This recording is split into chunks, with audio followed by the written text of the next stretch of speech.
In this video, we're bringing our AI text agent straight into EAM. Out goes the plain old HTML, and in comes a slick Extensible Framework script. Just like that, integration done. We click on the field, and there it is. Our text agent springs to life. No menus, no fuss, just click and write. First, we let it do its thing offline, nice and private. Then, with one quick switch, we flip it into online mode so it can tap into the full power of the cloud, because even AI enjoys getting out and meeting the internet once in a while. So, how does this magic actually work? On the right, our text agent is just chilling, untouched, and unchanged.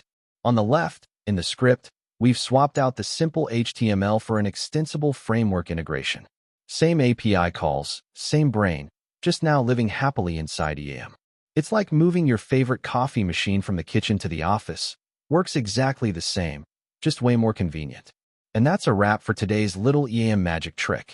If you enjoyed this peek into how we slip AI right into your workflow, hit that like button, drop a comment if you've got questions, and of course, subscribe so you don't miss the next trick up our sleeve.